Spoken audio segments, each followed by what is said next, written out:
5 নম্বর দিন অর্থাৎ কাশ্মীর ট্যুরের লাস্ট দিন আমাদের ছিল শ্রীনগরের সাইট সিনিং।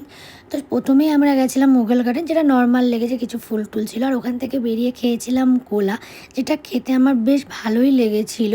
আর তারপরে খেয়েছিলাম ফুচকা, মানে ফুচকা তো না, জাস্ট ওই পাঁপড়ের টাইপের যেগুলো, সেগুলো কিন্তু আর খুব একটা খারাপ ছিল না। আর তারপর খেয়েছিলাম আনারস। আনারস আমার খুব ফেভারিট একটা ফল, বাট এটা খুব বাজে খেতে ছিল, আমার খুব গলা চুলকাচ্ছিল। আর তারপরে গেছিলাম ডাল লেকে শিকারা রাইড করতে, কিন্তু উঠে আমার ভীষণ ভয় লাগছিলো, কারণ দুদিকেই কেমন দুল ছিল। আর এদিকে বসেছিল তানিয়া আর আমার মা, আর আমার বাবা চলে গেছিলো পাশের একটা বোটে অন্য একটা কাকুর সাথে। সেই ভিডিওটা তোমরা দেখতে পাবে। আর আমি এখানে তো ক্যাট মেরে ভিডিও করছি। এই যে আমার বাবাও ওদিক থেকে ভিডিও করছে আমাদের। অ্যাকচুয়ালি এক একটা শিকারাতে যেহেতু 4 জন করে, সেহেতু বাবাকে একজনের সাথে যেতে হয়েছিল। আর এখানে এই বোটিং বারবিকিউগুলো জাস্ট খেতে অসাধারণ ছিল। আমরা কী নিয়েছিলাম এই মুহূর্তে মনে পড়ছে না। ফিশের একটা আইটেম নিয়েছিলাম আর চিকেনের একটা আইটেম নিয়েছিলাম।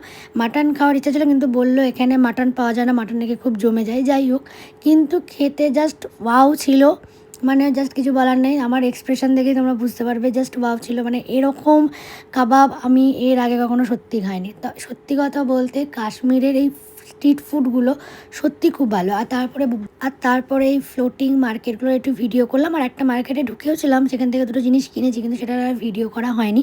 তারপরে বিকেলবেলায় খুব বৃষ্টি হচ্ছিলো, কিন্তু সেই বৃষ্টিতেও আমরা চলে গেছিলাম আবার ওই লাল চকে একটা বড় ব্যাগ কেনার জন্য, কারণ আমরা এত শপিং করেছিলাম যে আমাদের ব্যাগে আর ছিল না। তো পরে রাতের বেলা এসে ব্যাগ প্যাকিং করছিলাম।